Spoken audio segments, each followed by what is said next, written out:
Muy buenas noches a todos los participantes. Un saludo muy cordial como siempre a nuestros participantes de las diferentes regiones de nuestra patria Bolivia.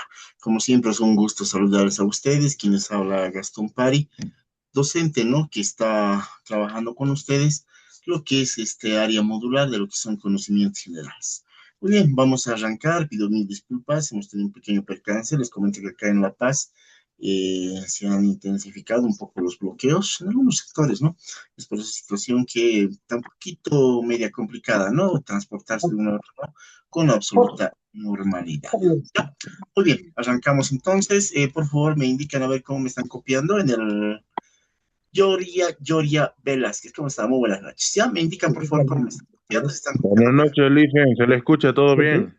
Gracias, gracias, gracias. Muchas gracias. Y ahora sí, a ver, ¿quién está confundido? Mari Chura, estás comentando. Mari Chura, por favor, ¿ya? Ahora sí. Ya, gracias, Mari. Muy bien, compartiremos entonces pantalla. A ver, creo que ya pasó la etapa de inscripciones. Me imagino que todos ya, algunos se atrasaron, creo, pero ya no hay solución, ¿no? Lo que hay que esperar ahora es la publicación de lo que va a ser los lugares y el horario donde van a dar las pruebas, ¿no? Muy bien, ¿en dónde nos hemos quedado? Nos hemos quedado pregunta 17. Pregunta 17. Ahora sí. Vámonos con pregunta 17. Sí, 17 nos quedamos, ¿verdad? A ver, muy bien. A ver, ¿qué nos dice la pregunta 17? La revolución industrial transformó. ¿Me confirman si estamos compartiendo perfectamente la pantalla? ¿Cómo están? Muy buenas noches a todos. A ver quién nos saluda por ahí. Edwin, buenas noches. A Yelen, bueno, los de siempre, ¿no? Aleika Torres también. Isabel Martínez. Yuri Danae, caramba, qué bien, como siempre. Andrea Heidi también, buenas noches. Judith Danae, sí, sí, me imagino que es la respuesta A, que se está compartiendo perfectamente la pantalla. Bueno, de todos modos, este material ya lo tienen, seguramente muchos ya lo tienen impresos. No les comento que están vendiendo en todos lugares este material ya impreso para poder trabajar, ¿no? Este es el banco de preguntas que ha sacado el ministerio, de las cuales se supone, bueno, según la convocatoria también indica, de que van a entrar, ¿no? Acá tenemos un banco de 1000 preguntas, pero de las cuales van a entrar 100, ¿no? ¿Qué página es, por favor? Me indican. Oringa, Oringa, Oringa. Esta es la página 205, ¿ya? 205, estamos en contenidos de historia, ¿ya? Contenidos de historia, y de repente tenemos nuevos participantes, sí, creo que sí tenemos nuevos participantes, para indicarles a nuestros nuevos participantes de que nosotros estamos trabajando en lo que son conocimientos generales, estamos trabajando en historia, vamos a terminar hoy día, vamos a arrancar otra especialidad, vamos a tratar de dar un poquito mayor celeridad, puesto que nos falta mucho por avanzar todavía y el tiempo nos apremia, ¿verdad? Muy bien. Con ese preámbulo, entonces, la revolución industrial transformó profundamente las formas de producción, indica acá. Sí, totalmente es una aseveración correcta. Ya la revolución industrial transformó profundamente las formas de producción y las relaciones sociales, nos dice. Sí, muy cierto. No se olviden que en el mundo, esto es historia universal por si acaso, no se olviden que en el mundo se vivió, ¿no? Una primera y una segunda, hasta una tercera revolución industrial, ¿no?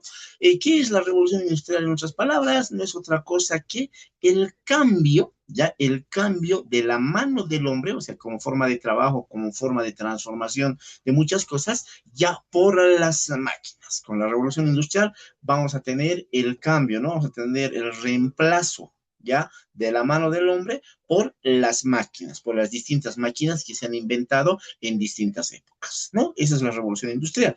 Y miren, la revolución industrial fundamentalmente surge en Inglaterra, ya luego también se irradia a Alemania, luego lo que va a ser ya Europa, luego América y también lo que es el continente asiático, ¿no? Entonces, esta revolución industrial ya nos dice acá que transformó profundamente las formas de producción. Desde luego, antes las formas de producción eran manuales, ¿no? Eran manuales. Por ejemplo, el costurero, ya el costurero, el sastre, si quieren, ¿no? Hacía la ropa, el traje manual, ¿no? Costuraba manual. Pero con la invención de la máquina, va a empezar ya a costurar muchos lugares con máquina, ¿no? Con la máquina. Entonces va a ir desplazando. ¿no? Va a ir desplazando. Y también va a ir desplazando lo que son las relaciones sociales. ¿Qué son las relaciones sociales? O sea, va a existir la aparición de una nueva clase social, si quieren, ¿ya? Nueva clase social que van a ser los dueños de los medios de producción, los dueños de la fábrica. Ahí va a surgir una nueva figura, ya en la relación laboral, se va a llamar obrero, no obrero. Por tanto, hay cambio. A ver, ¿qué dice? Generando cambios duraderos en la economía, desde luego. Hasta ahorita inclusive nos sigue afectando, sigue trascendiendo lo que es el producto de la revolución industrial, ¿no? Estamos en esa era ya, obviamente multiplicada por, qué sé yo, por 1000 o por 10.000, ¿no? Hoy en día muchas de las cosas son automatizadas, muchas de las cosas, ¿no? Y en la vida cotidiana. Este proceso se expandió progresivamente, dice, a distintas regiones del mundo. Les acabo de decir hace ratos, ¿no? Ha surgido en Inglaterra, Alemania, centro de Europa, luego ya se fue para Norteamérica, luego también a los países asiáticos. Desde una perspectiva histórica, dice, una consecuencia social, perdón, central de la revolución industrial fue consecuencia social. A ver, una consecuencia social fue, les dije hace ratos, ¿no? Había la aparición. A ver, me imagino que vi en virtud de eso. A ver, ¿qué dice? ¿Cuál es esa consecuencia social de la revolución industrial? La revolución industrial dio origen a una nueva clase social. Ah, ¿se recuerdan lo que les dije? Va a aparecer una nueva clase social. La clase obrera industrial, ¿no? Ingresa, les decía, ya aparece como producto de la revolución industrial, la clase obrera, ¿no? La clase obrera. Y de ahí también van a ir surgiendo, ¿no? Con la primera internacional, con la segunda internacional, van a ir surgiendo ya esas asociaciones, ya esas organizaciones de trabajadores, ¿no?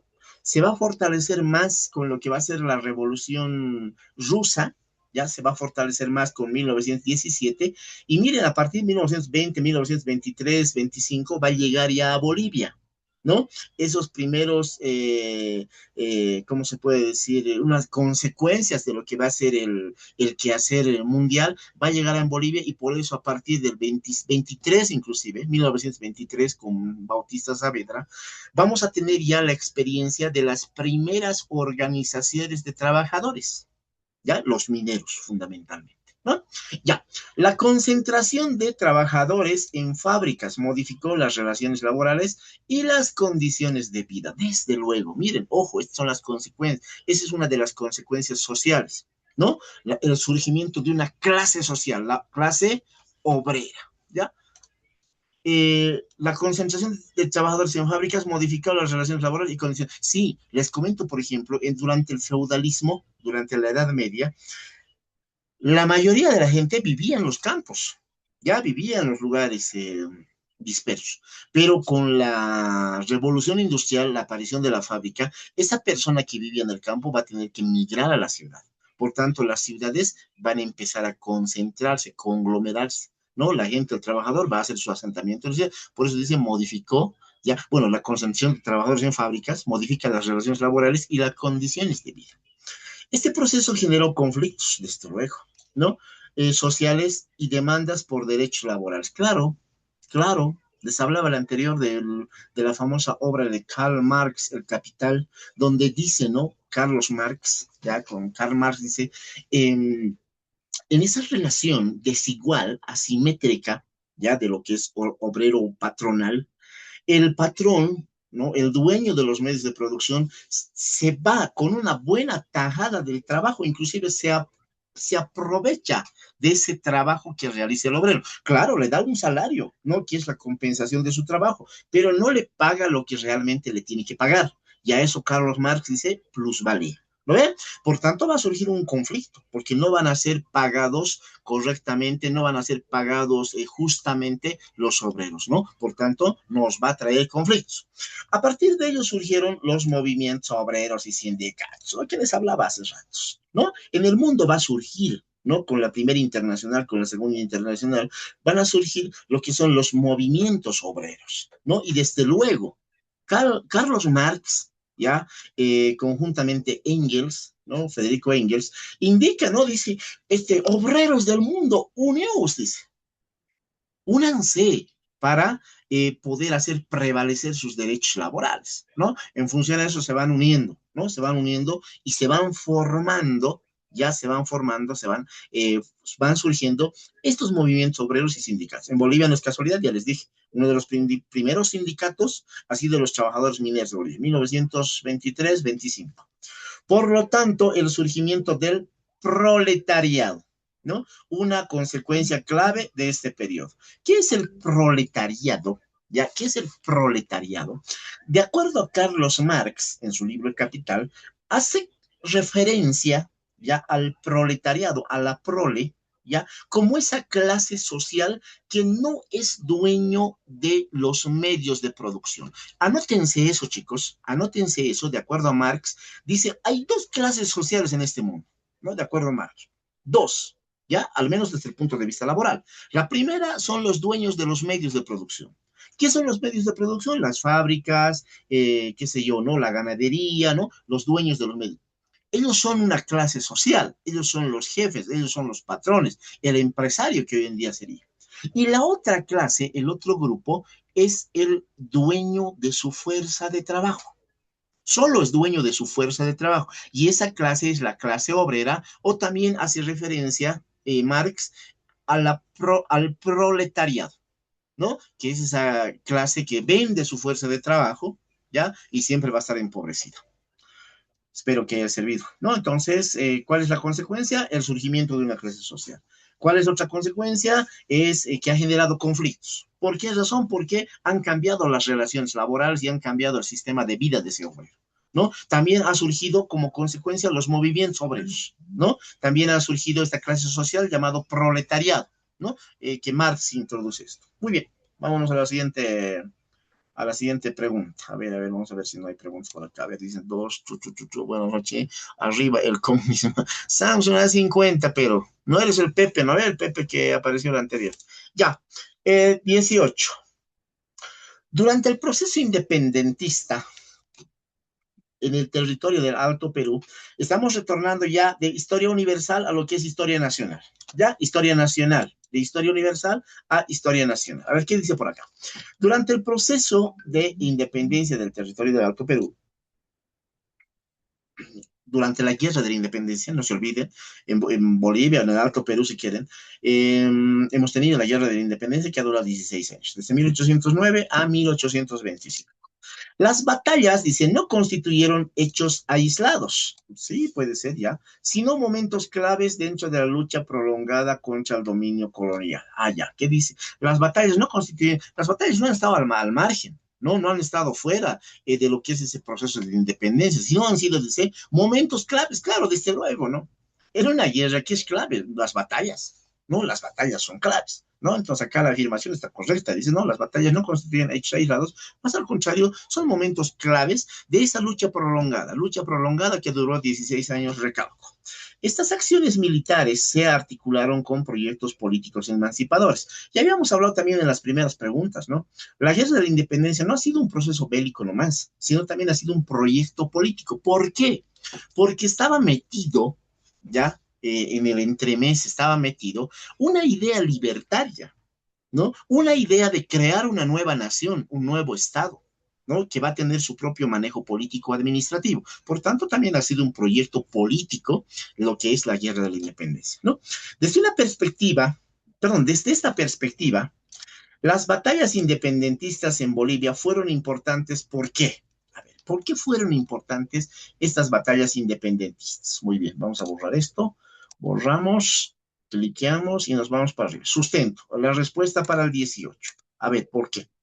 Las batallas independentistas, dice, representaron la expresión armada de un proyecto político, lo que les hablaba hace ratos. No ha sido simplemente ya conflictos bélicos. La guerra de la independencia, las batallas, no han sido simplemente conflictos bélicos, sino un proyecto político. Ya les dije, ¿por qué? ¿Por qué proyecto político? Porque tenía la finalidad de instaurar un gobierno propio, tenía la finalidad de romper con ese yugo colonial. A ver qué dice, buscaba romper, y ahí está, el dominio colonial español. No fueron solo enfrentamientos militares, Ya les dije, no fue solo bélico, sino acciones vinculadas a ideas de libertad, soberanía y autogobierno. Claro, había un proyecto político que les dije, que era romper esa administración colonial, ya negar, echarlo a patadas si quieren, fuera, ¿no?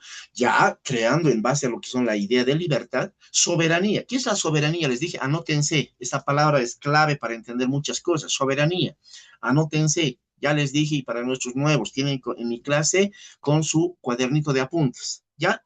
La soberanía es la autodeterminación de los pueblos, ¿ya? La soberanía es la autodeterminación de la sociedad, ¿no? Es cuando un pueblo, una sociedad, toma sus propias decisiones, ¿no? A eso se llama soberano, ¿no? ¿Quién es el soberano? Preguntaremos al soberano. ¿Quién es el soberano? Es el pueblo, ¿no? El soberano es el que decide, ¿no? Entonces, soberanía y autogobierno. ¿Qué es autogobierno? Autogobierno es manejarnos nosotros mismos.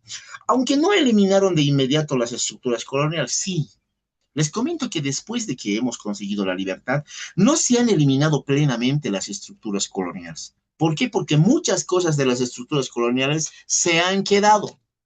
Y para mis estudiantes antiguos, hemos hablado, por ejemplo, había un tal, ¿cuál era el último? A ver si se recuerdan. ¿Cuál era el último español?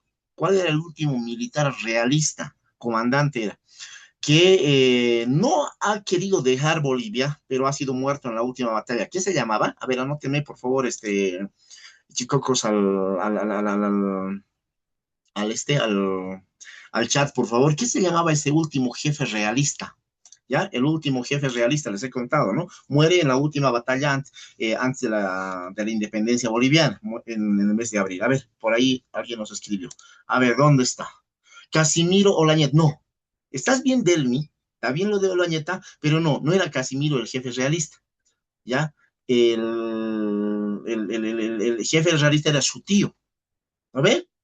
¿Qué se llamaba? A ver, busque, ¿ya? Casimiro. Y me voy a ir, voy a aprovechar, pero busque, no, no, Casimiro era el sobrino, ¿no? Miren cómo se ha quedado la estructura, porque el tío era militar, es más, no ha querido dejar Bolivia, ¿ya? Y nos enfrentamos con él en la última batalla de la Guerra de la Independencia, que ha sido la batalla de Tumusla, ¿no? Realizado el 2 de abril del 25.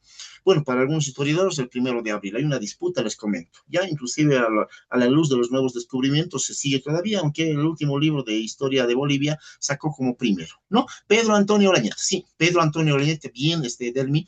Pedro Antonio Olañeta, el tío, no hay que decir, y muere en esa batalla. ¿No? Muere en esa batalla, ya hemos dicho, lo que no se sabe, se ha producido un disparo, dice, pero lo que no se sabe es si el disparo ha salido de la propia arma de Olañeta, de Pedro Antonio Olañeta, ¿ya? Y se suicida al verse acorralado por el ejército patriota, o es que el disparo sale del arma de Medinaceli, ¿no? Que era el comandante del ejército patriota. Pero lo cierto es que muere este último jefe realista. Pero miren, al margen de haberse muerto, este Casimiro en un principio obviamente apoyaba pues a su tío. Al verse ya perdida ese emprendimiento colonial, Casimiro hábilmente se da la vuelta y hace que está apoyando a las tropas patriotas. Y por tanto se ha quedado, ¿no? En parte esa estructura colonial.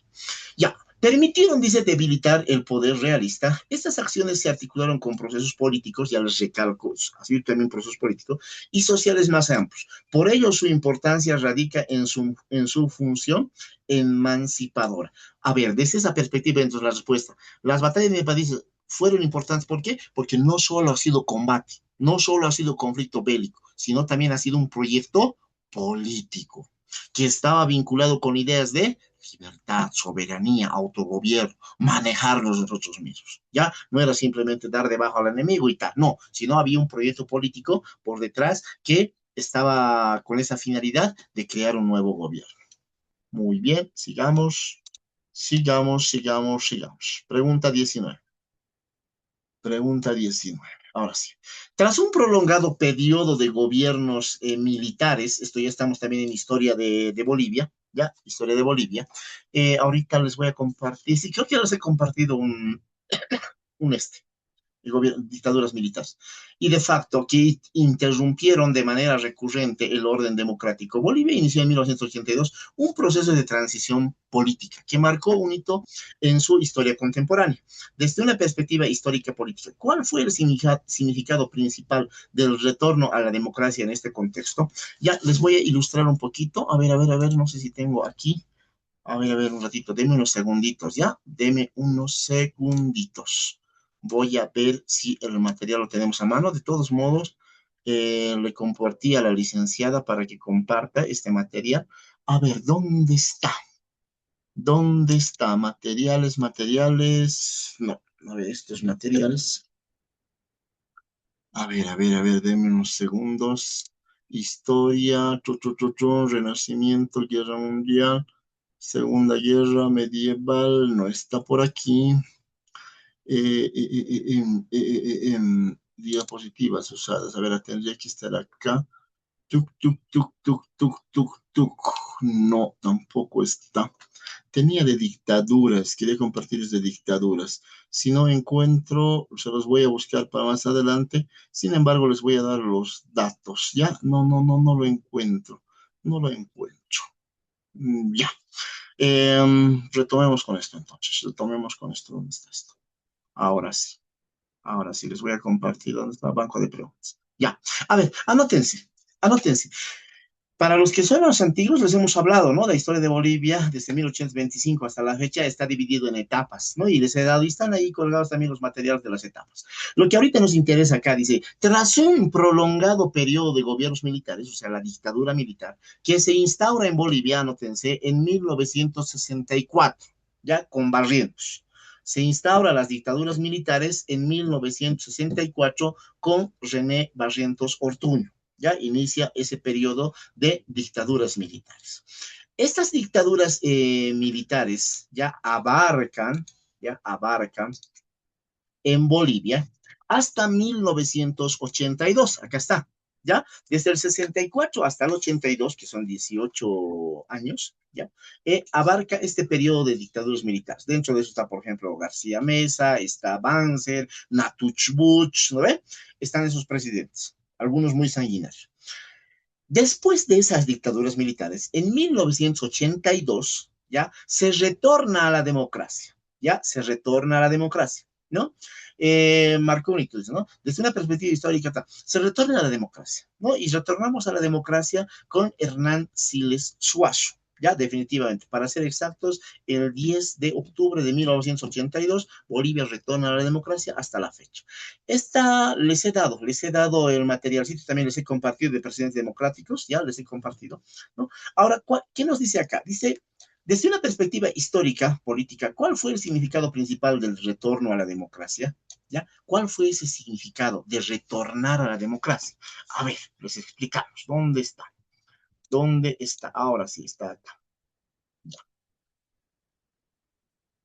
Se retornó a la democracia en 1982, lo que les decía, con Hernán Siles Suazo como presidente, ¿ya? Con Hernán Siles Suazo como presidente, el 10 de octubre del 82. Representó fundamentalmente la recuperación del orden constitucional. Uno, ¿cuál es el significado principal? Dice, bueno, el significado es que representó primero la recuperación del orden constitucional. ¿Qué significa eso?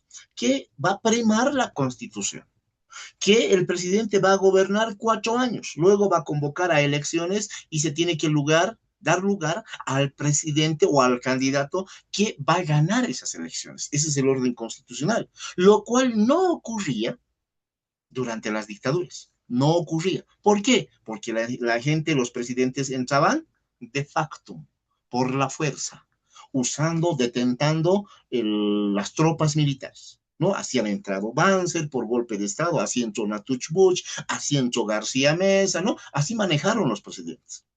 Pero ahora con la democracia se retoma el respeto a la Constitución.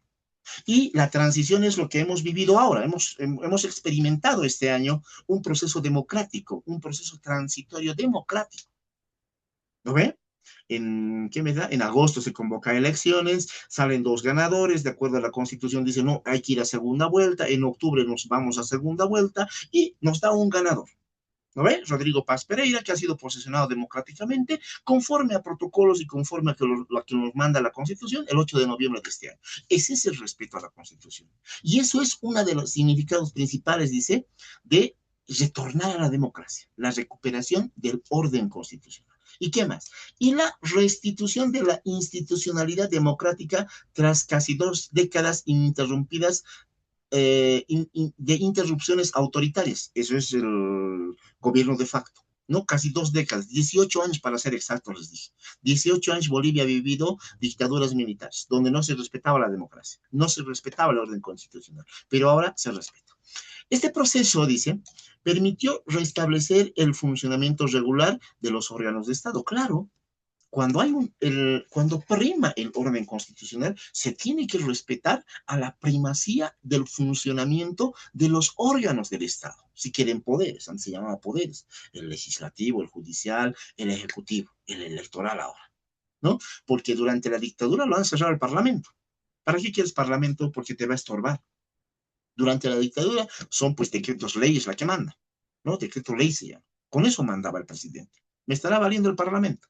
¿Por qué? Porque en el Parlamento es para que estén chuteando nomás y nos van a vetar. Mejor, listo, se cierra el Parlamento y aquí la autoridad soy yo, ¿no? El presidente, el dictador, ¿no?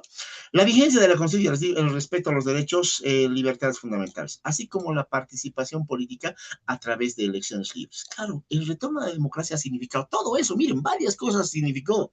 Primero, recuperación de orden constitucional. Segundo, se restablecen ya el funcionamiento de los órganos.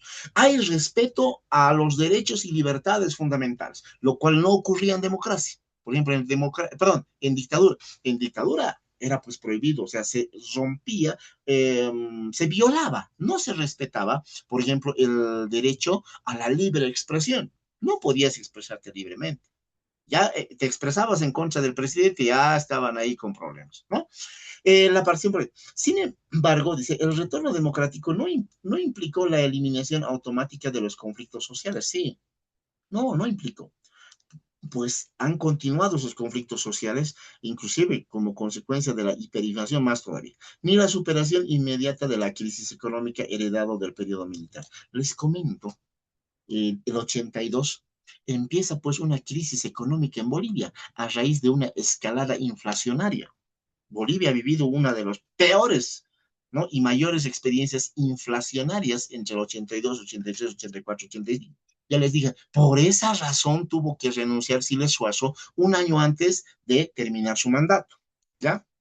Por eso dice acá, no ha eliminado, dice, si bien ha existido la recuperación del orden, hay de respeto a los derechos, libertades, ¿no? Etcétera, etcétera, pero no ha implicado, dice, la eliminación automática de conflictos sociales.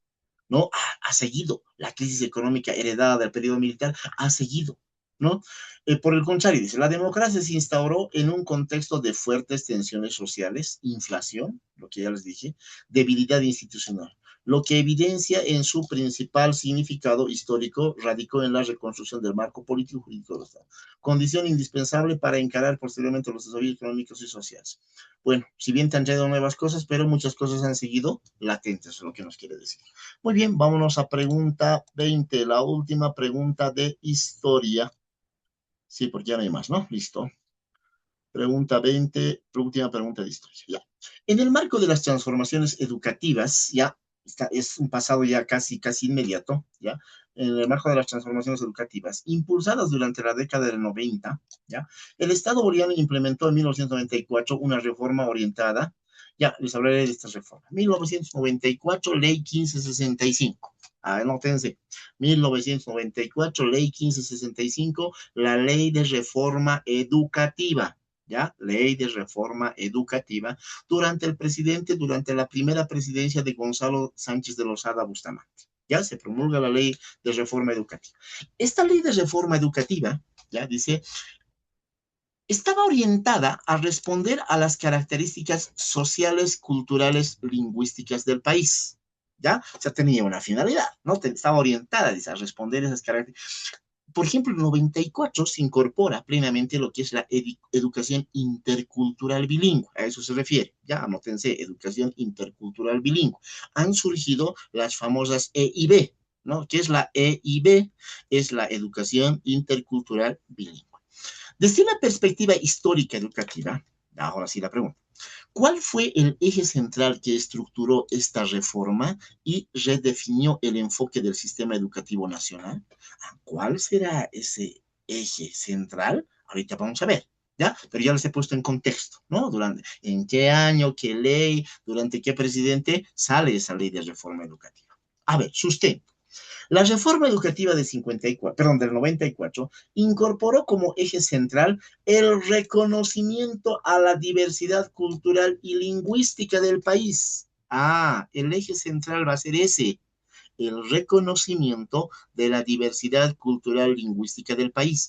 Por eso les digo y recalco, y anótense, se incorpora la educación intercultural y bilingüe, ¿ya? Con la finalidad de rescatar ya idiomas, ¿no? Y también culturas, ¿no? De los diferentes pueblos. Y miren, alguien decía por ahí cuando apareció la 070, ¿no? Algún político, algún dirigente por ahí, no, lo de lingüístico, lo cultural, ha traído Evo Morales. Mentira. Ya se había instaurado el 94 con Gonzalo Sáenz de Lozada este tipo de educación. Ya, estableciendo una educación, dice, intracultural, intercultural, bilingüe. Actualmente esto se ha modificado. Hay una educación intracultural, hay una educación intercultural. Ahora ya es plurilingüe, ¿ya? Bilingüe, porque se tenía que manejar dos idiomas, el castellano y un originario, ¿no? Reconocido.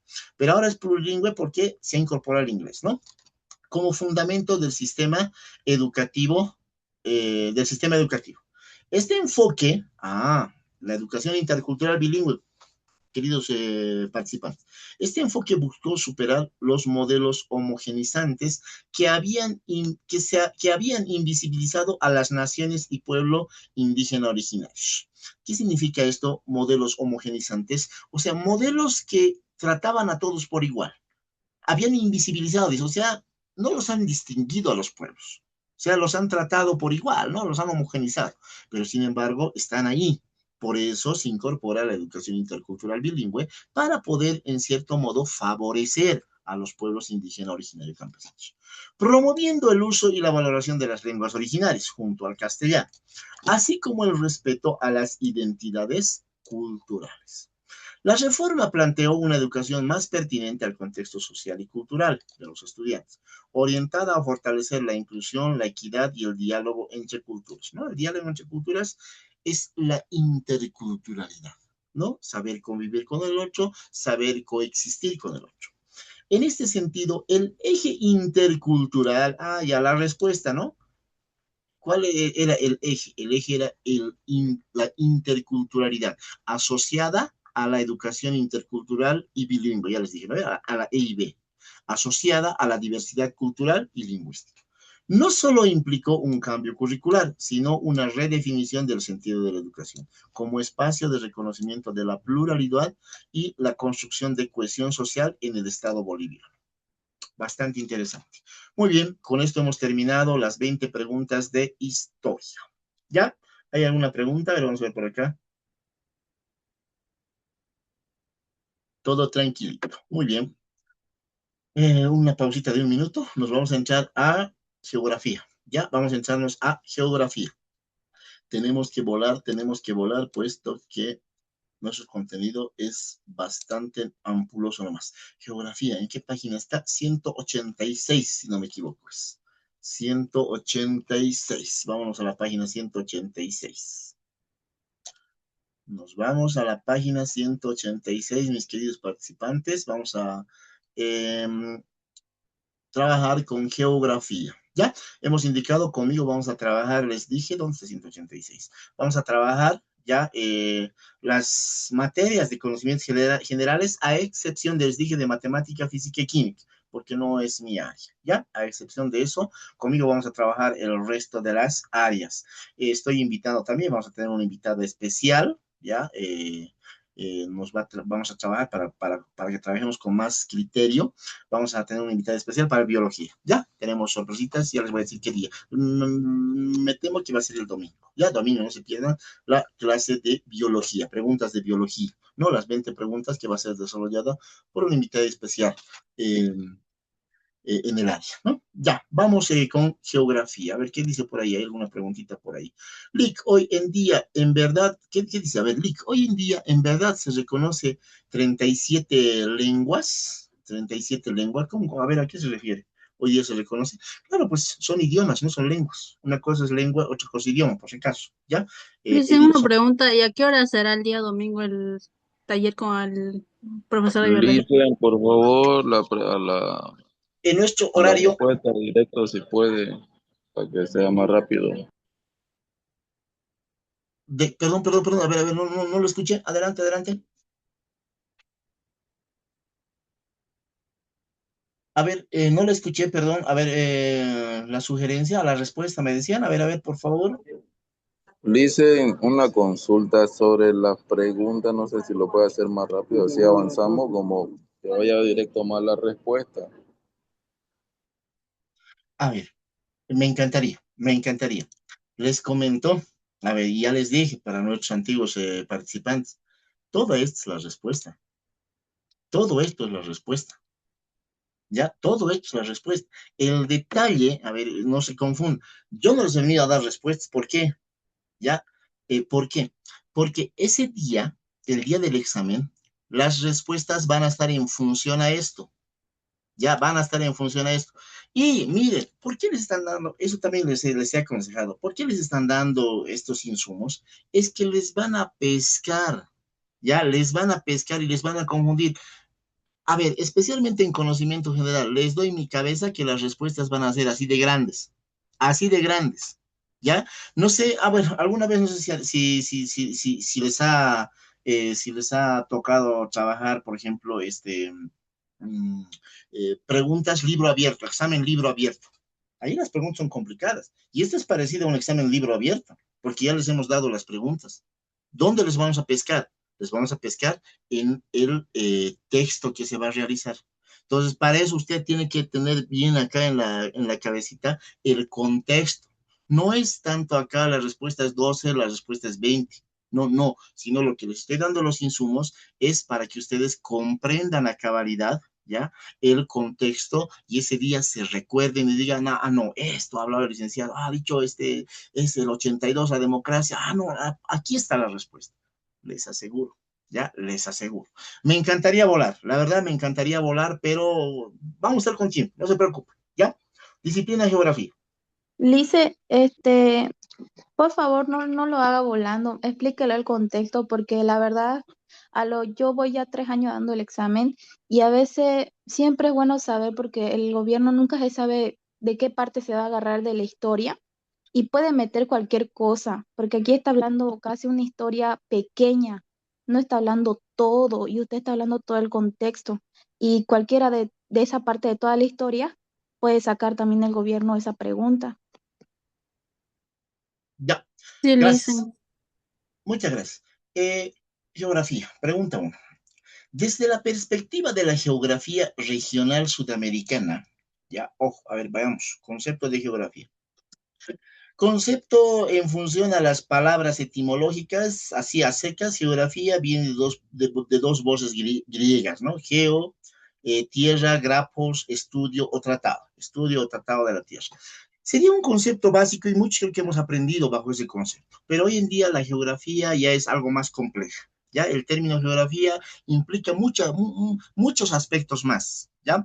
Como, por ejemplo, la relación del ser humano con el espacio, con el planeta Tierra y todo lo que habita. En ese sentido, hoy en día se entiende como geografía, ya no simplemente un estudio, un tratado de la Tierra, sino también la relación del ser humano con el espacio que le rodea, con el suelo que pisa, el aprovechamiento de sus recursos naturales, el aprovechamiento de sus ecosistemas, la relación que existe con los animales, con las plantas y con todos esos fenómenos en el planeta Tierra, ¿no? Entonces, en ese sentido, hoy en día ya se entiende geografía. ¿ya? Desde una perspectiva de geografía regional sudamericana, dice, ¿no? Geografía regional sudamericana, nos estaba hablando más o menos de la parte de Sudamérica, ¿ya? La ubicación de un país influye de manera decisiva en sus características físicas, climáticas y socioterritoriales. Desde luego, a ver, ¿a qué se refiere eso? La ubicación de un país, dice, influye de gran manera la característica física, climática, sociales y territoriales, desde luego. Una persona, ¿ya? O un grupo social o un país que va a tener acceso al mar, ¿no? Siempre va a estar beneficiado desde todo punto de vista, ¿no? Una persona, por ejemplo, que vive en un lugar cálido, siempre por esencia dice, va a ser más abierto, ¿no? Más extrovertido. A diferencia de que una persona que vive en un lugar frígido siempre va a ser más introvertido, más tímido, ¿no? De repente calladito. A veces el clima determina, y eso es lo que nos está queriendo decir, ¿no? Es decisivo, ya en características físicas, inclusive sociales, territoriales. Considerando, dice, la posición de Bolivia en el continente, ¿ya? ¿Qué rasgo define con mayor precisión su ubicación geográfica? Considerando Bolivia en el continente.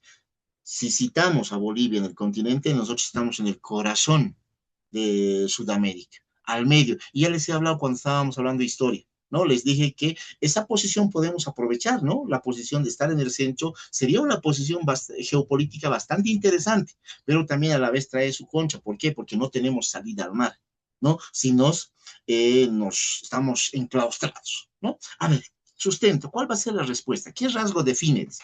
Bolivia se localiza en la región central de América del Sur. Estamos en el corazón de Sudamérica, ¿no? Estamos ahí en la mitadcita.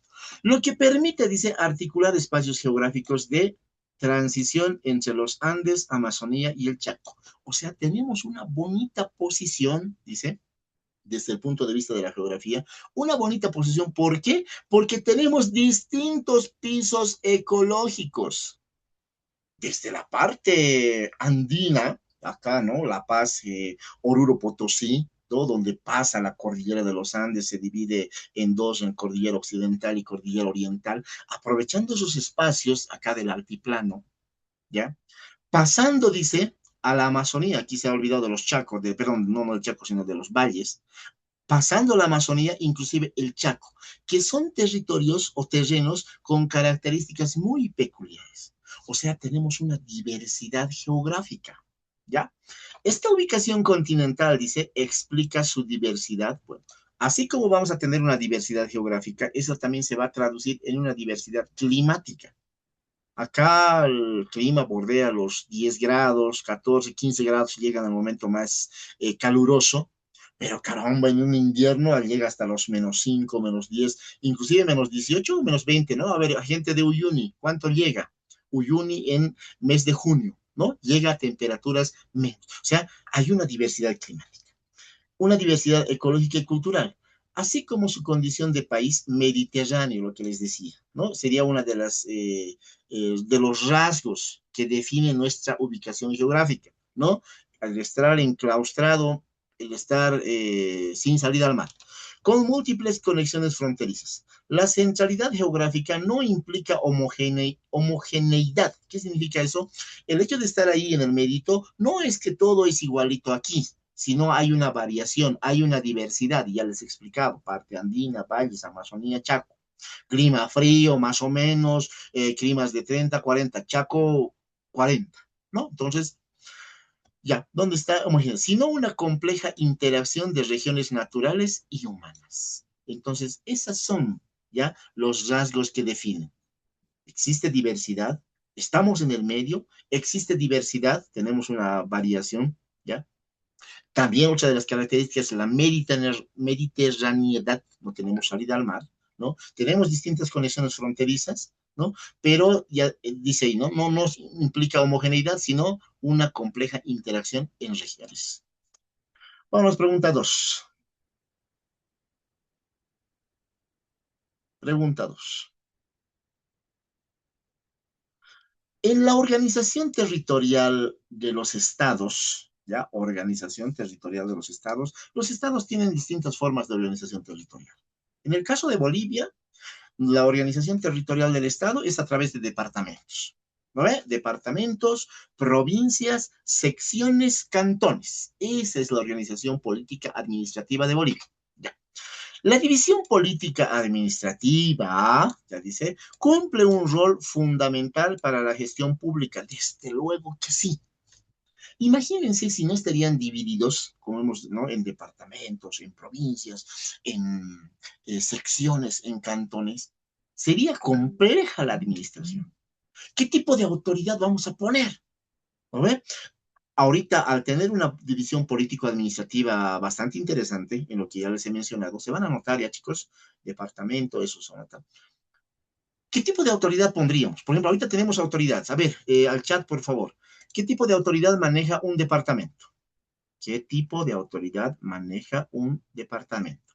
A ver, ¿qué tipo de autoridad maneja un departamento? ¿Qué tipo de autoridad manejará una provincia? Porque hay un gobernador, ¿está bien? Ya, Delia Pérez está bien, ¿sí? Un departamento maneja un gobernador. Y eso le ayuda, dice, ahí está, cumple un rol fundamental en la gestión pública, desde luego. La organización política administrativa cumple un rol fundamental en la administración pública. Departamento, su gobernador. Él está hecho, él se hace cargo para atender las necesidades de su departamento, ¿no?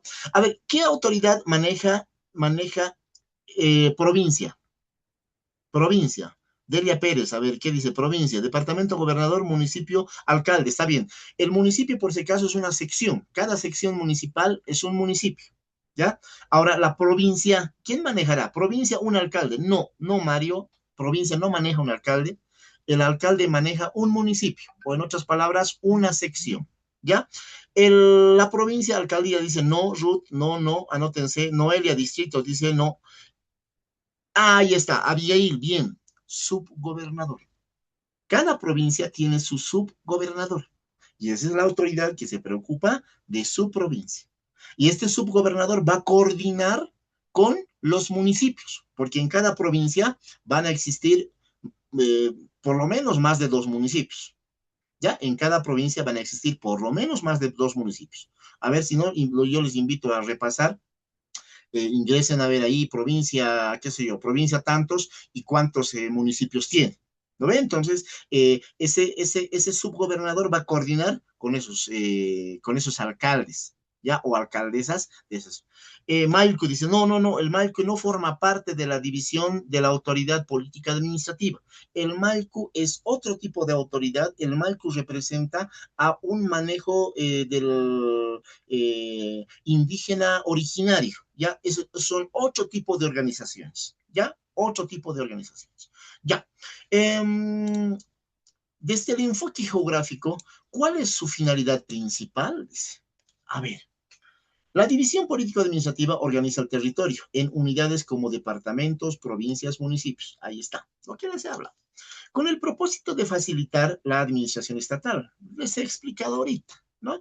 Ayuda, imagínense si no estuviese dividido así, ¿cómo nos manejaríamos? ¿No? La planificación territorial y la provisión de servicios públicos, y verdad, y todas las necesidades. Estas divisiones responden a decisiones históricas y políticas y permiten una gestión más eficiente del espacio geográfico desde el punto de vista institucional.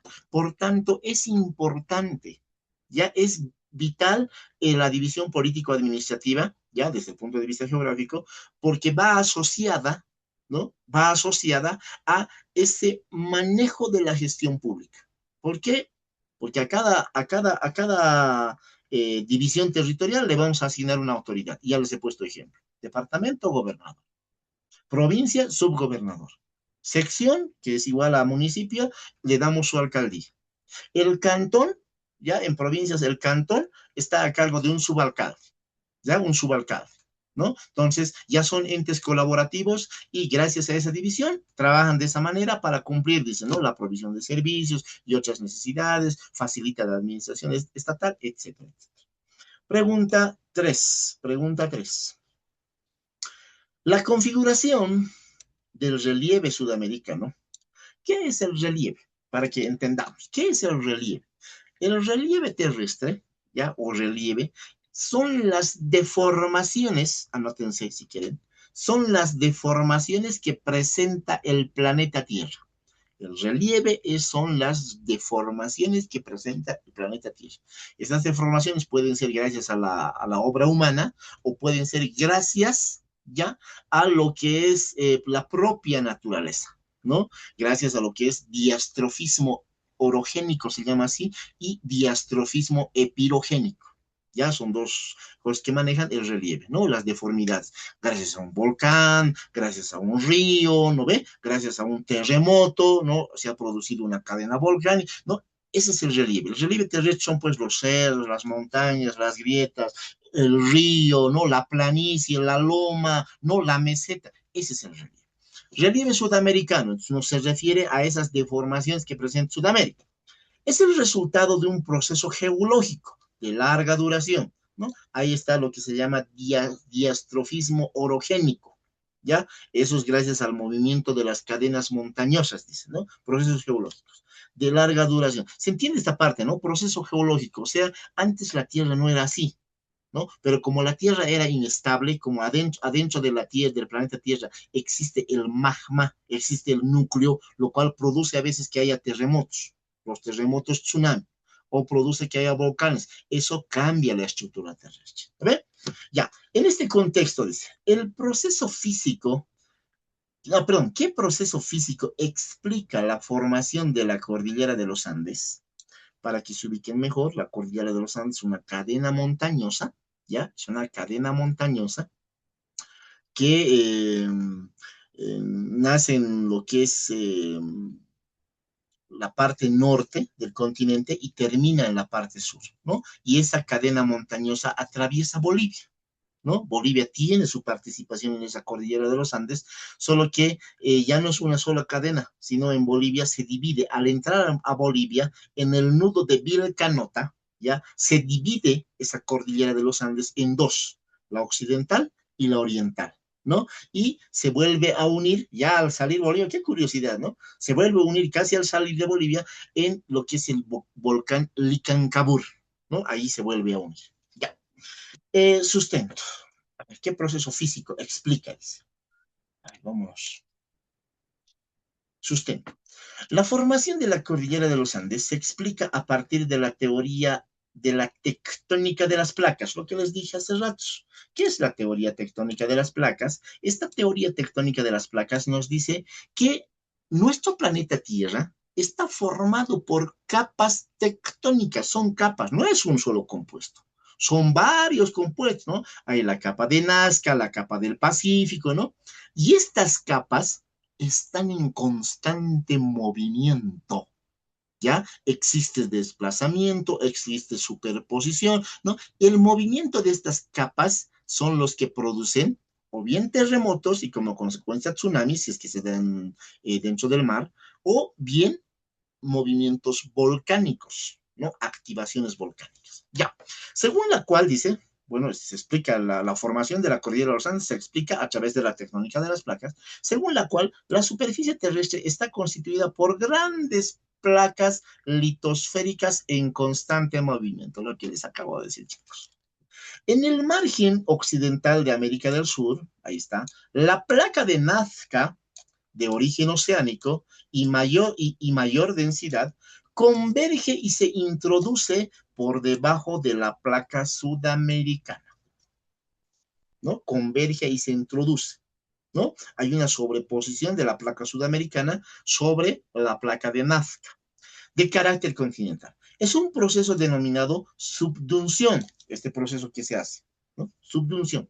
Esta interacción genera una fuerte compresión de la corteza terrestre, provocando el plegamiento, ¿no? Plegamiento, fracturamiento y levantamiento progresivo de los materiales continentales, o sea, se está formando la montaña, ¿no? Lo que dio origen a un extenso y elevado sistema montañoso. Como consecuencia de este proceso orogénico, lo que les hablaba en un principio, ¿no? El famoso diastrofismo orogénico, ya se desarrolla una intensa actividad sísmica, lo que les he hablado también. El movimiento de las placas tectónicas te van a generar dos cosas. O bien te van a generar terremoto, o bien te va a generar activación volcánica. Y el terremoto es una actividad sísmica. ¿Lo ven? Ya, ¿qué más tenemos acá? sísmica y volcánica. Ahí está. Caramba, pareciera que hemos preparado nosotros el examen, ¿no? Asociada a la liberación de energía acumulada y al ascenso de magma desde el interior de la Tierra. Desde la geografía física, este fenómeno no solo explica la morfología y altitud de la cordillera, sino también su influencia social, perdón, influencia sobre el clima, claro, a mayor altitud, mayor frigidez del clima, ¿no? Más frío. Y la hidrografía y la organización del espacio humano, ¿no? Evidenciando que la cordillera de los Andes es el resultado de un proceso geodinámico activo y continuo. ¿Qué quiere decir? Se mueve constantemente y sigue todavía moviéndose. ¿Sabían, no? Inclusive la famosa teoría, ¿no? De que algún día lo que el hombre nos quitó, la naturaleza nos va a devolver. ¿Sabían eso? La teoría del movimiento de capas tectónicas, de que Chile sería consumida, ¿ya? Chile sería consumida a través de este movimiento, ¿ya? Por un tsunami, ese tsunami o la placa se hundiría y se frenaría en la altura de la cordillera occidental. Ahí se frenaría. Y justo esta cordillera occidental es el límite, pues, del territorio boliviano, ¿no? O sea, lo que Dios, bueno, lo que el hombre nos quitó, ya la naturaleza nos va a devolver, ¿no? Más o menos hay una teoría, ¿no? Entonces, porque es continuo, que sigue modelando el relieve sudamericano en la actualidad. Sigue moviéndose, ¿no? Sigue moviéndose. Las consecuencias, bueno, se están avisorando, predeterminando, pero bueno, en sí uno no sabe, ¿no? Muy bien, pregunta 4. Vámonos a la pregunta 4. Ahí está. Bolivia presenta una notable diversidad climática en un territorio relativamente reducido. Relativamente reducido, bueno, no diría yo tanto así, ¿no? Es no más considerable nuestra extensión territorial, ¿no? 1.098.581 kilómetros cuadrados tiene, ¿no? Bolivia. ¿Cuál es el factor geográfico que incide de manera más directa en esta diversidad? Ya. Bolivia presenta una notable diversidad climática. A ver, nos basaremos ahí. ¿Qué quiere decir notable diversidad climática? Que en Bolivia existen distintos tipos de clima, desde luego, ¿no? Desde un clima polar ártico, ¿no? A un clima árido, pasando por un clima, ¿no? Hay una categoría de climas, ¿no? Entonces, ¿cuál es, dice, el factor geográfico que incide de manera más directa en esta diversidad de climas? ¿Cuál será ese factor geográfico?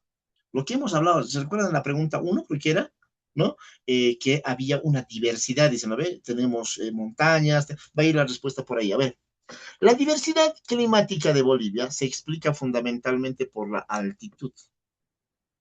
Buena parte del territorio boliviano es, ¿no? Está encima de los 3.800 metros sobre el nivel del mar. De hecho, La Paz se encuentra a 3.650, si no me equivoco. El alto estamos a los 3.850 metros sobre el nivel del mar. Y hay regiones más arriba todavía, a los 4.000 metros, ¿no? Entonces, claro, no solo es eso. Tenemos Cochabamba, creo que está a 1.500 metros sobre el nivel del mar. Tenemos Santa Cruz, que está ahí sobre los 300 y pico, ¿no? Metros sobre el nivel del mar. O sea, tenemos una altitud y una relieve variada. Ya, la altitud.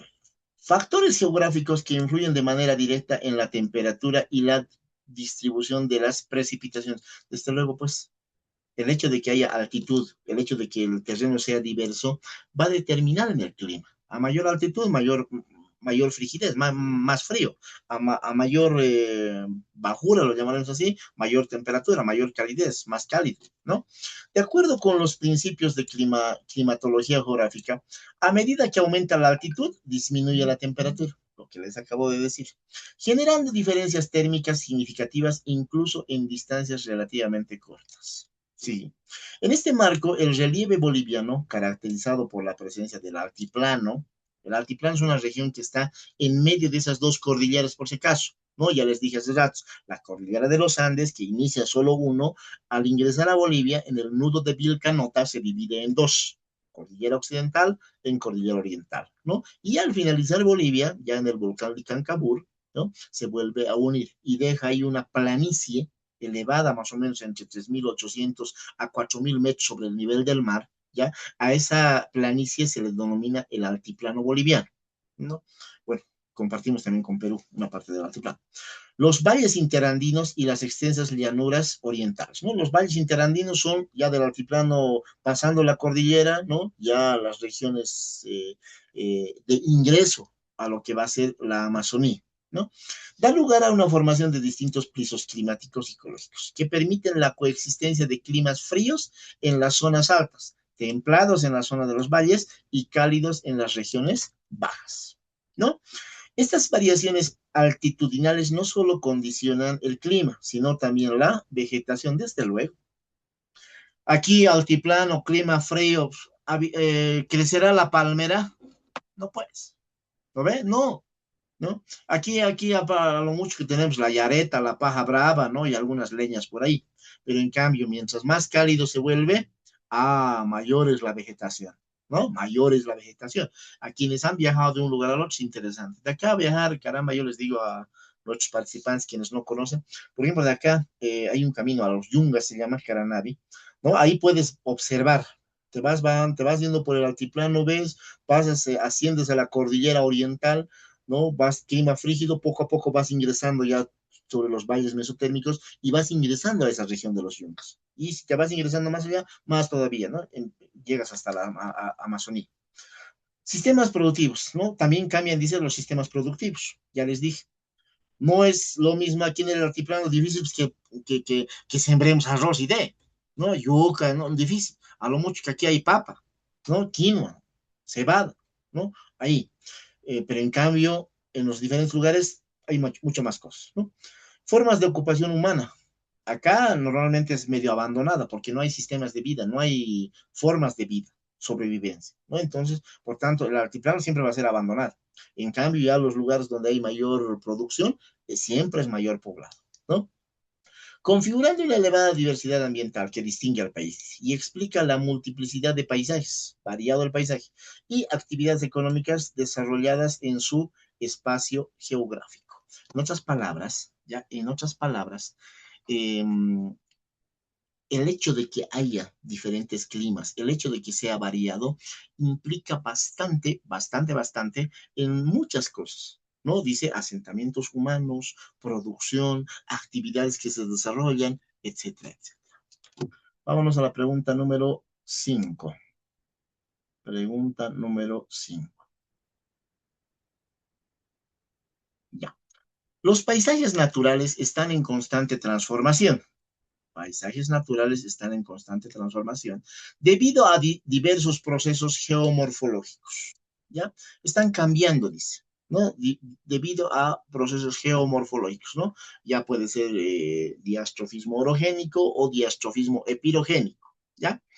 En orogénico se mueven las montañas gracias al movimiento tectónico. Y en el diastrofismo epirogénico son gracias a los fenómenos naturales. Hay cambios, ¿ya? Se cambia. Por ejemplo, ¿qué tipo de fenómeno natural? La lluvia, el viento. ¿Cambia el relieve terrestre? Desde luego que cambia. A ver, vayan a un lugar ahí en el campo, van a ver un río. A ver, vuelvan después de 5 años o 10 años, ese río ya no va a ser el mismo, ¿no? Va a variar. Va a variar el caminar de ese río, ¿no? Varía. Ya. ¿Cómo se define correctamente el proceso de erosión? ¿Ya? ¿Cómo se define el proceso de erosión? Erosión es, por si acaso, el diastrofismo epilogénico, ¿no? ¿Cómo se erosiona? La erosión es un proceso geomorfológico externo, mediante el cual agentes naturales como el agua, el viento, el hielo y la gravedad actúan sobre la superficie terrestre. O sea, gracias a la erosión, ya que es un proceso geomorfológico, yo lo denomino diastrofismo epilogénico, ¿ya? Gracias a los agentes naturales, dice, ¿no? El agua, el viento, el hielo, la gravedad, va a provocar desgaste, va a provocar cambio en el relieve, ¿no? Provocando, dice, el desgaste, desprendimiento y transporte de materiales como rocas, suelos, sedimentos. O sea, con la erosión va a cambiar el relieve terrestre, ¿no? Porque va a haber transporte, va a haber desprendimiento o va a haber desgaste. Desde la geografía física, este proceso constituye uno de los mecanismos fundamentales en la modelación del relieve, ya que modifica de manera progresiva las formas del paisaje, o sea, va a cambiar el paisaje a lo largo del tiempo geológico. La erosión se manifiesta a través de distintos tipos. A ver, hay distintos tipos de erosiones, ¿no? Como la fluvial, que sería el agua, la eólica, a través del viento, glaciar, a través de los congelamientos o los descongelamientos, y gravitacionales, ¿no? A través de la caída. Supongamos hay qué sé yo, una pendiente donde la roca está ahí, ¿no? Pero ha llovido bastante, ha hecho que esa roca se desprenda, ¿no ves? Se desprenda. Y nadie lo ha empujado, pero empieza a caer. ¿Gracias a qué? Gracias a la fuerza de gravedad, ¿no? La roca se desplaza. Y al tener ese desplazamiento, vamos a tener como producto la erosión. Por tanto, la erosión tiene distintos tipos, ¿no? Fluvial, eólica, glaciar o gravitacional. Cada una asociada a condiciones climáticas, desde luego, y ambientales específicas. Su acción, dice, se complementa con la sedimentación, ¿no? Proceso mediante el cual los materiales erosionados se depositan en otras áreas, ¿no? En otros lugares. O sea, hay un desplazamiento, ¿no? Si bien va a haber un desgaste como producto del agua, el agua se lo va a traer, ya la piedra, la arena, qué sé yo, va a llegar a otro lugar, ¿no? Y en ese lugar se va a sedimentar, ¿ya? Dando origen a nuevas formas de relieve como valles, llanuras, deltas. En conjunto, erosión y sedimentación explican constantemente la transformación del paisaje terrestre y evidencian el carácter dinámico del espacio geográfico. Erosión, ¿ya? Métanse en la cabecita, ¿no? Es ese desprendimiento producido por la lluvia, el viento, el hielo, ¿no? Que va a cambiar el relieve terrestre. Palabras claves que tienen que ir memorizándose, mis queridos amigos. ¿Qué hora tenemos? A ver, ¿qué hora tenemos? 23. A ver, esperemos llegar hasta la pregunta 8 por lo menos. Ya. 6. Es el estudio, dice, ahora, es el estudio del espacio geográfico. Es el estudio del espacio geográfico. Los mapas cumplen una función esencial. ¿Qué tipo de mapa se utiliza principalmente para representar elementos naturales como ríos, montañas y relieves? A ver, ¿qué tipo de mapa? Conocemos varios tipos de mapa, ¿no? Un mapa político, un mapa climatológico, un mapa de culturas y etnias, ¿no? Mapa agrícola, ¿no? Ahora, lo que nos pide acá, ¿qué tipo de mapa se utiliza principalmente para representar elementos naturales como ríos, montañas y relieves? Un mapa de puros ríos es un mapa hidrográfico. Un mapa de montañas y relieves es un mapa orográfico. Pero ahora la mezcla de estos dos, ¿qué mapa será? A ver, es un mapa físico, ¿no? El mapa físico, ese es el tipo de mapa, por si acaso, ¿ya? El mapa físico es el que representa ambos, ríos y también montañas y relieves, ¿ya? Es una representación cartográfica que muestra los principales elementos naturales del territorio. Ojo, la respuesta es un mapa físico, ¿ya? Cuidado se confunda. Un mapa solo orográfico, no. El orográfico solo te va a mostrar montaña y relieve. El hidrográfico solo te va a mostrar los sistemas hidrográficos, ¿no? Ríos, ¿cómo se llama esto? Mares, arroyo, laguna, lago.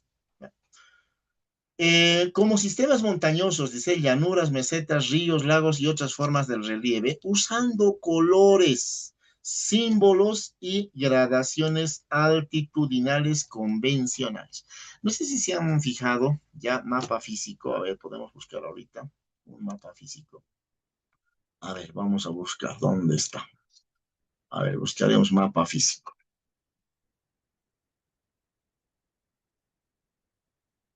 Gradaciones, dice, ¿no? Gradaciones con colores. Aquí está, a ver, esto me convence. A ver, esto me convence. Hay otro mejor, pero no, a ver. Ya, a ver, esto les compartiré. Esto les compartiré. Ahora sí, ¿dónde está? Ahí está. Ya. Si se pueden ver, ya mapa físico de Bolivia lo coloqué. Y si se dan cuenta, en este mapa físico, por ejemplo, ya en este mapa físico, donde está mi marcadorcito ahora sí, en este mapa físico, vamos a poder observar, ¿no? Primero, ahí están, lagos, está lo hidrográfico, ¿no? Ríos, ahí está el río Desaguadero, ¿no? Ahí está el río y tiene su Guaporé, ¿no? Ahí está el río Orto, Manuripe, etc. También vamos a ver relieve, ya las dije, en colores, ¿no? La parte cafecita es que quiere decir que existe una altitud, ¿no? Y a medida que va bajando, el color va cambiando, ¿no? Entonces, por tanto, el mapa físico es el que te explica, ¿ya? Cada una de estas características, ¿no? Cada una. Si se dan cuenta, aquí en este cafecito, no todo es todo el mismo café de la misma intensidad. Hay unos más oscuros. ¿Qué quiere decir eso? Que son picos elevados, ¿no? Picos elevados. Y poco a poco En su micrófono. va, a ver, ¿quién está con su micrófono? A ver, aquí está, aquí está, aquí está. Ahora sí, chao. Ya. Y miren, va perdiendo color, ya el café va variando, se vuelve medio amarillento, medio más crema, porque las altitudes ya van bajando paulatinamente, ¿no? Entonces, eso es lo que explica un mapa físico. Muy bien, voy a dejar de compartir esto, voy a compartir de vuelta el material, banco de preguntas. Ya, ¿dónde estamos? Estamos en el mapa físico. ¿Dónde estábamos? Ustedes, no, ¿cuál era? A ver, a ver, a ver. Ah, ya, erosionado, estamos aquí. Entonces, el mapa físico, dice, ¿no? Te demuestra, ¿dónde está mi marcadorcito? Marcadorcito. Ay, no, no, no, no, no, no, no, no, no. ¿Cómo estamos? ¿Cómo estamos? ¿Cómo estamos? Ahora sí, esto. Ahora sí, ya.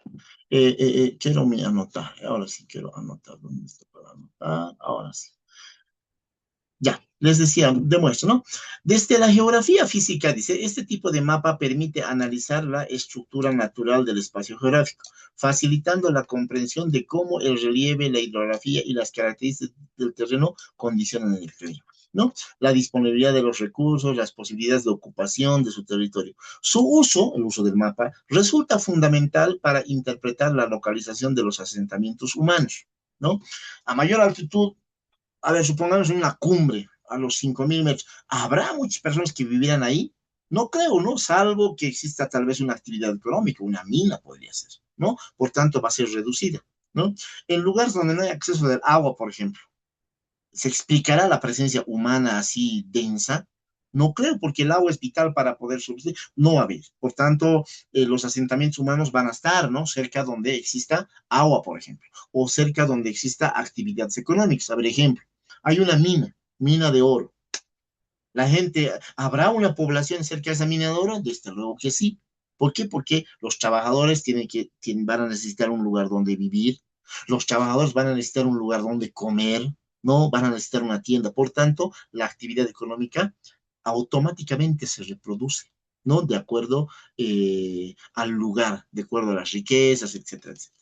Las rutas de comunicación y la actividad productiva, ya que éstas se desarrollan en estrecha relación con las condiciones naturales del entorno, lo que les estoy hablando, evidenciando interacción permanente entre naturaleza y la sociedad, desde luego, ¿no? Ya les he hablado también, hoy en día, el contexto de la palabra correcta de geografía o la forma de entender correctamente geografía es esa, les dije. No solo es entender descripción de la Tierra, nada más, no, sino también es la interacción que hace el ser humano con este espacio, con la Tierra, con los elementos que lo rodean, con lo que hay, etcétera, etcétera. Vámonos a la pregunta 7. 7. ¿Dónde está? Ahora sí. ¿Hasta qué hora vamos a pasar clase, Licen? Hasta no, ya es media, ¿no? Ya, estas 7 más, ¿ya? Estas 7 más les daremos. Ahí vamos a parar, ¿de acuerdo? Entiendo de que tal vez ya tienen que cenar también, ¿no? Yo también tenemos que cenar. Ya. 7. En la clasificación de los recursos naturales, los recursos naturales se clasifican, ¿no? Se clasifican, ¿verdad? Renovables, no renovables, permanentes, ¿no? Se recuerda. ¿Qué característica distingue a los recursos renovables? Qué pregunta fácil, ¿no? A ver, ¿qué característica distingue a los recursos naturales? En otras palabras, ¿qué son los recursos renovables? ¿Ya? Ojo, no se olviden, ¿no? La clasificación de los recursos naturales, renovables, no renovables y permanentes. Los recursos naturales renovables son aquellos que poseen capacidad de regenerarse, ¿no? Se pueden renovar, dice, ¿no? De manera natural, ¿no? En periodos relativamente cortos, siempre que su aprovechamiento se realice dentro de los límites de la recuperación. Claro, tampoco vas a hacer un aprovechamiento excesivo, ¿no? O irracional. Ya, desde la geografía ambiental, esta condición implica que la disponibilidad de recursos como el agua, los bosques, los suelos, la biodiversidad, depende directamente de la relación entre el ritmo de uso y la capacidad de renovación natural. Cuando la explotación supera los dichos límites, o sea, cuando explotas de manera desmedida, ¿ya? No de manera sostenible, los recursos pueden degradarse, agotarse, perdiendo su carácter renovable. Ojo, no, lo renovable no te da la garantía, dice, de que cada vez lo puedes renovar. Si hay un uso desmedido, un uso fuera de los límites, puede poner en riesgo, ¿no?, el carácter renovable. Por ello, la gestión sostenible se constituye en un principio fundamental orientado a equilibrar las necesidades humanas, ¿no? Lo sostenible, es decir, a ver, tengo 100 hectáreas, pero esto lo voy a aprovechar de manera sostenible, ¿no? No voy a, qué sé yo, chachear las 100 hectáreas, ¿no? Chachearé 10 hectáreas, esto me voy a guardar, ¿no? A eso se refiere el desarrollo sostenible. La conservación garantizando la permanencia de estos recursos para las generaciones presentes y futuras, ¿no? Manteniendo el funcionamiento de sistemas naturales que sostienen la vida. Muy bien.